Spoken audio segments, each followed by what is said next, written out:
This video comes directly from a viewer request. I've never done a video on smoked shotgun shells before, even though I've made them, so we're going to do that today.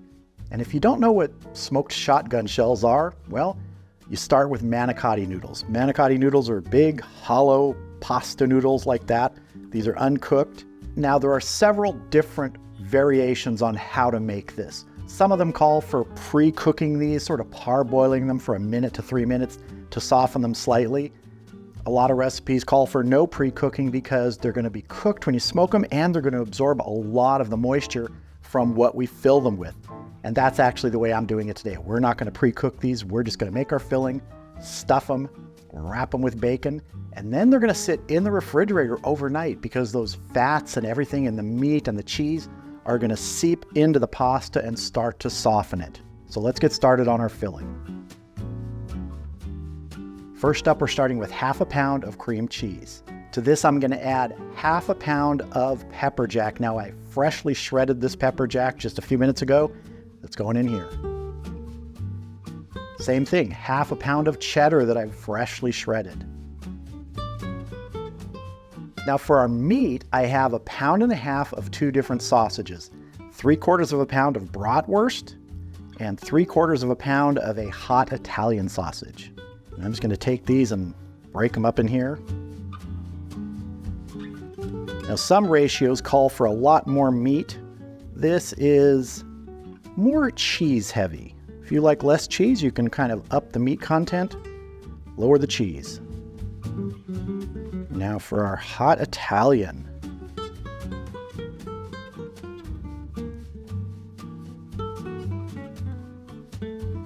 And we're just going to get in here and mix everything together. It's going to be messy, it's going to be sticky, but when it's all done and smoked up, it is going to be delicious. We're flinging cheese everywhere. Really, you just want to get sort of a nice mix in here. Everything doesn't have to be perfectly evenly distributed, but you want to make sure you don't have big clumps of cream cheese like this. Break that up, move it around. All right, I am happy with that. Let's fill our manicotti shells.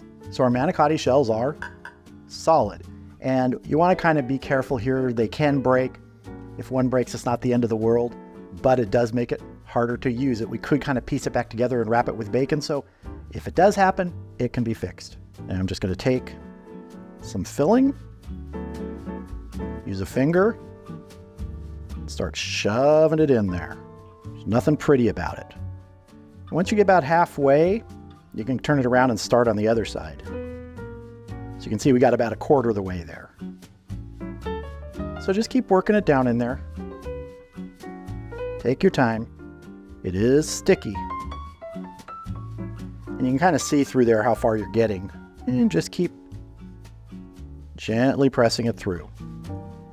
Yeah, we're about halfway through that now. Start coming at the other end.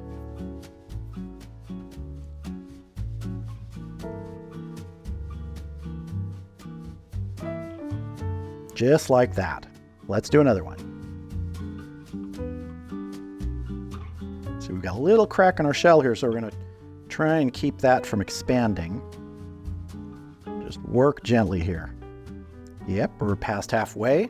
Now if you take some of the filling and you sort of pre-form it into a tube, shoving it in there can be a little bit simpler to get it going.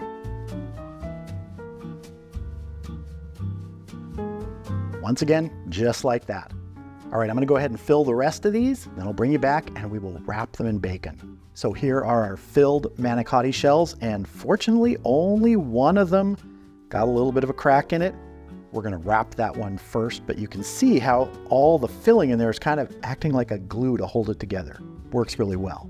So if you end up with a crack or something like that, don't freak out. It'll still work out. So we're gonna start with this one right here. We have some hickory smoked bacon. This is probably a little too thick, this bacon. If you can get it thinner, go ahead and do that, but it'll work.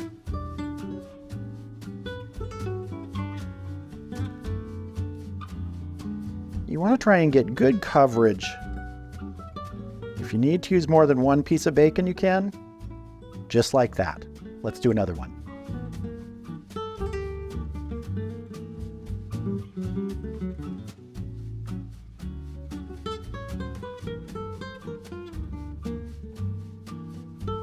Like that. I'm going to go ahead and get the rest of these wrapped up, and then we're going to give them a little bit of seasoning on the outside.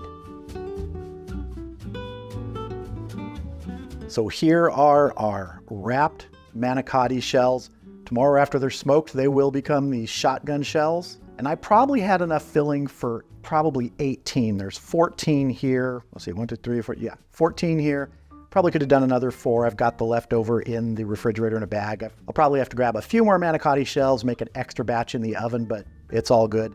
These are going to be terrific. Now I want to hit these with a rub, and what I'm going to be using is Baby Jake's Barbecue Beef Honey Chipotle Rub. This stuff's great on everything.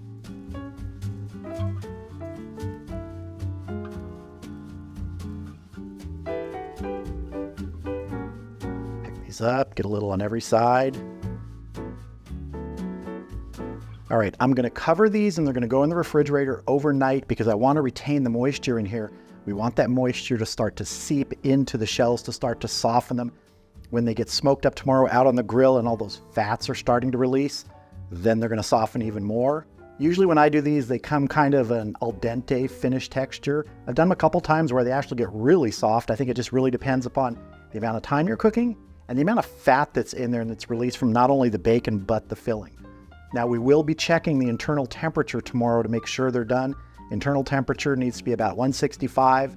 That's ground pork and everything like that in there, so that'll be a safe temperature. But for right now, these are getting covered, going in the refrigerator, and I'll see you tomorrow out at the Weber Kettle.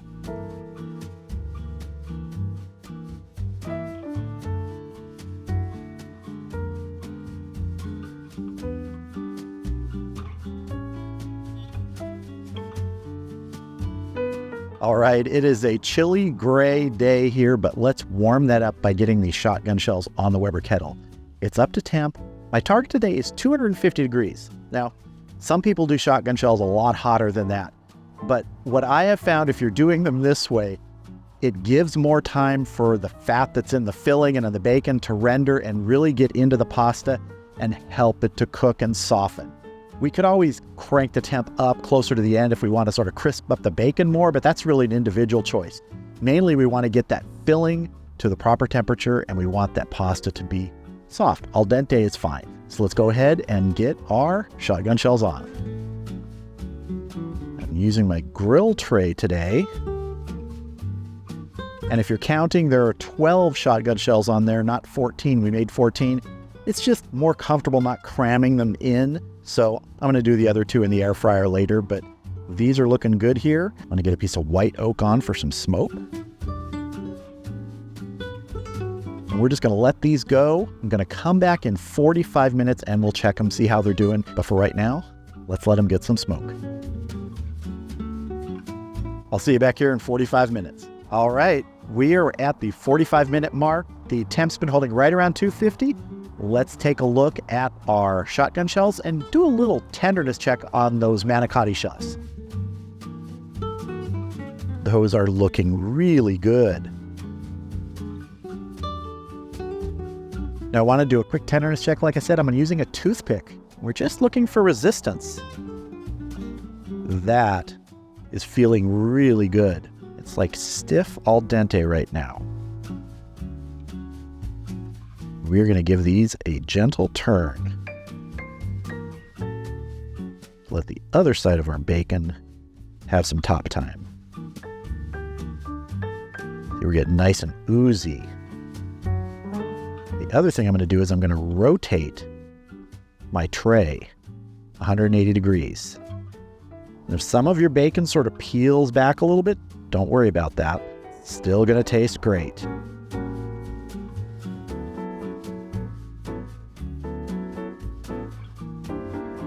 Rotate our tray.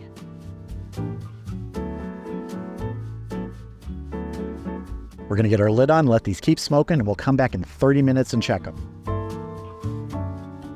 See you back here in half an hour. All right, we've been going another 30 minutes after that initial 45 minutes, total of an hour and 15 minutes.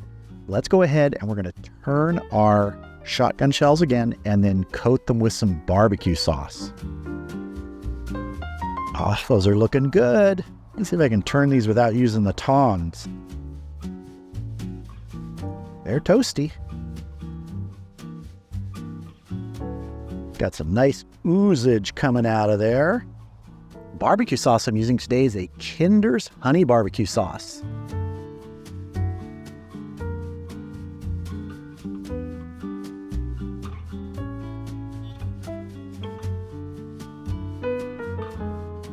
Give a little brush. Don't need to drench it, just want some barbecue sauce on the top here.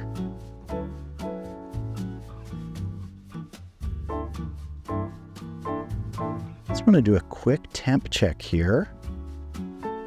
Should have done it before the glaze, but let's see if you can see that there. It's 178 degrees, so we are good. We're going to get the lid on, and we're going to let these go for just 15 more minutes to let that glaze sort of set. See you back here in 15 minutes. All right, our shotgun shells, which I have a hard time, for some reason, not calling poppers. It's got to be the bacon wrapping that's throwing me off. But anyway, our shotgun shells are done. Let's take a look and get them off of here, get them inside.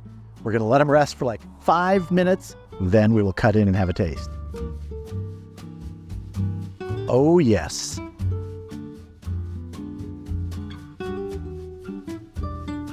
Could not be happier with how those look. I know they're tender. I know the inside is done. So let's get them off of here, get them inside so they can rest. See you inside in a few minutes. All right, here are some of our shotgun shells.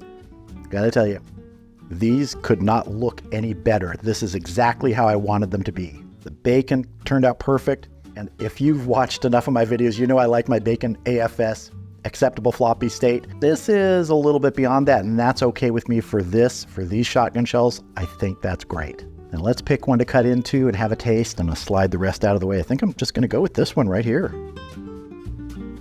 Right in the middle. Oh, that pasta shell, the Manicotti shell, is soft. It's al dente, it's not crunchy at all. There's the inside.